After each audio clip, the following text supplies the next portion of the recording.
Here are the second generation Yonex Nanoflare 700s. Hey everyone, welcome back to my channel. Shout out to Yonex for getting these in my hands early. I've been trying to catch up on content since returning from Paris, but I'm always excited for a new racket release. The original Nanoflare 700 was released in 2019, and over the years we've seen some aesthetic paint upgrades, but here we are 5 years later, finally with a fully revamped Gen 2 Nanoflare 700. As you can see, Yonex has redone the Nanoflare 700 with their flagship lineup of Pro, Tour, Game, and Play versions.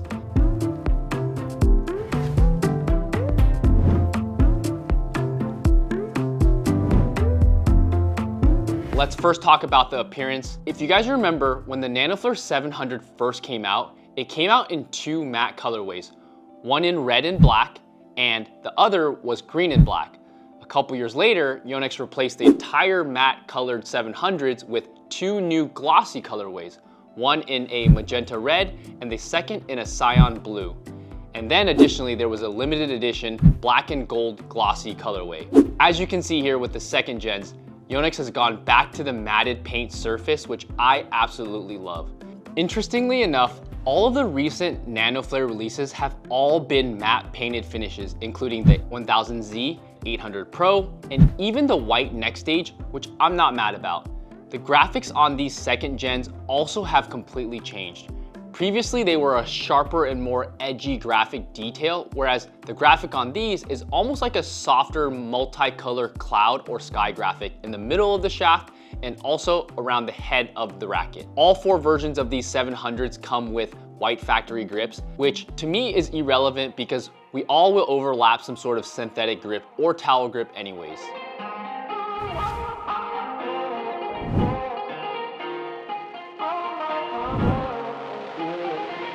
Getting into some of the key design and technology features and how it's different from its predecessor, the first generation Nanoflare 700. The one feature that is completely new in Yonex's badminton racket lineup is called the servo filter, which is a technology developed by Mitsubishi. This feature is already in some of Yonex's tennis Percept rackets, but this second generation Nanoflare 700 is the first badminton racket to boast this tech. It's a clear elastic film that is placed between the graphite materials to basically dampen unwanted vibrations in the racket, but also provide more flex in order to achieve maximum snapback on your swings. I think this is probably the largest contributor to why it feels different than the first generation 700 in a good way. Only the cheapest play version does not have this servo filter material. Another difference is the energy boost cap that wasn't around yet during the first gen, but now is on the Pro, Tour, and Game versions. Again, just the play model will not have the energy boost cap. Some features that remain the same is the wide profile frame. We also still have the sonic flare system, which is the placement of graphite at the top and bottom of the frame of the racket.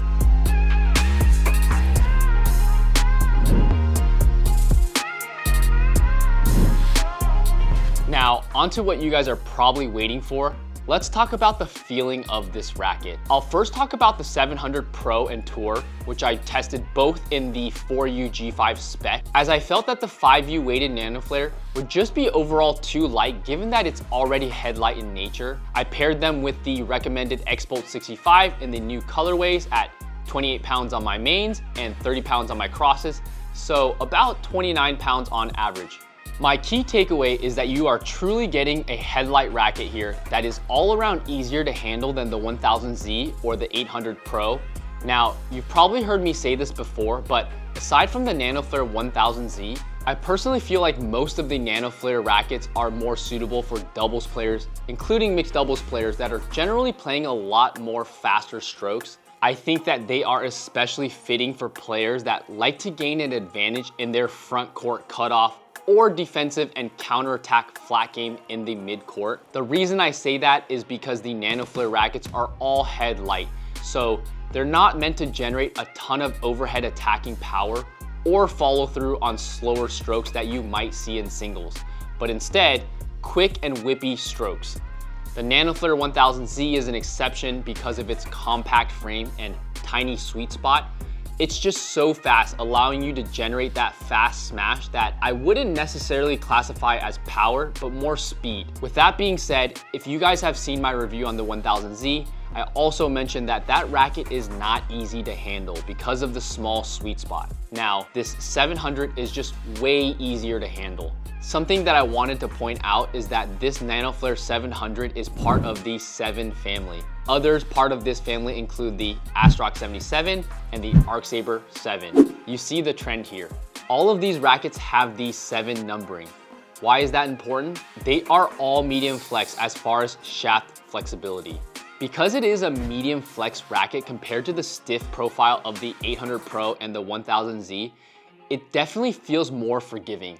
A larger sweet spot, less mishits, overall just a much easier racket to handle without sacrificing too much of the crisp quality that you want to get out of a highest end pro model. I wasn't expecting to generate a ton of overhead power or speed as I would in an Astrox series, but the overhead shots like my clears and stick smashes felt pretty smooth. Initially, I was afraid that my overhead shots would feel loose or lacking because without a head heavy or balanced head, follow-throughs are typically tougher, but that honestly wasn't the case here. I feel as long as you paired this 700 with the right strings and a solid tight tension, then you could get a solid feel even with the medium flex shaft in the Pro and Tour models. If you weren't a fan of the compact frame on the 1000Z and the 800 Pro, but still want to stick with the headlight Nanoflare series, I think you're absolutely gonna love this racket. I feel like it might be the current best all-around headlight racket as far as ease and capability to hit the entire range of shots, as well as user-friendly from advanced all the way to immediate or professional players. If the Pro isn't in your budget, then we also have the Tour version, which is just a slight step down. Similar to other racket models, at first testing, it's quite hard to tell the difference between the Pro and Tours right off the bat, but as I got more repetitions in, I did feel that the Pro was slightly just more solid. Solid in the sense that it was just firmer on contact with the shuttle. This is expected as you start to go down the tiers. Same goes with the more budget-friendly game and play versions. In the case of the game and play versions though, I struggled because of the high flex shaft. I prefer stiff profile rackets, so even the 700 Pro and Tour at mid flex wasn't my top choice. As a professional, if you're swinging at high velocities, the head in the game and play versions are just gonna drag too much behind with the high flex shafts bending, and it's just gonna mess with your timing. Again, for more entry and recreational players, this shouldn't be a problem for you.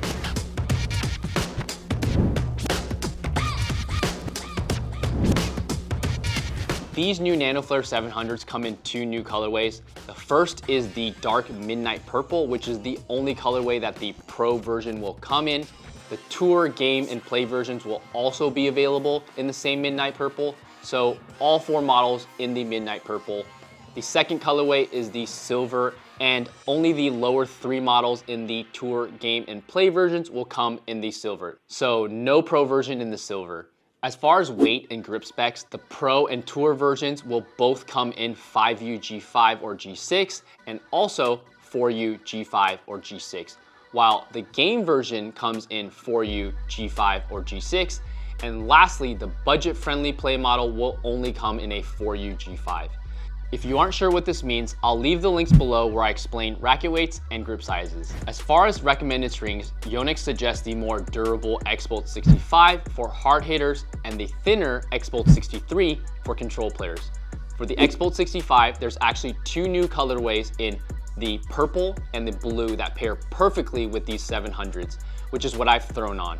Again, these are just recommendations. You can throw on any of your preferred strings on this racket and you can't go wrong. Not surprisingly, the lower 2 models in the game and play versions both came pre-strung with not so good factory strings and pretty loose tension. So even if you decide to go with the game or play version, I would recommend cutting off the factory strings and throwing on some higher quality strings. I guarantee it will make the racket and your experience so much better. Lastly, pricing. Yonex's price points for each of the different tiers has been pretty consistent. Depending on your retailer, as expected, the Pro version that's manufactured in Japan is gonna be the most expensive, coming in at around 250 to 280 US dollars. The Tour will range between 160 to 200 US dollars. Game between 100 to 130 US dollars, both manufactured in Taiwan. And lastly, the most budget-friendly Play model, which is manufactured in China, will range probably between 50 to 80 US dollars. These are set to launch worldwide on Friday, September 13th, so keep an eye out.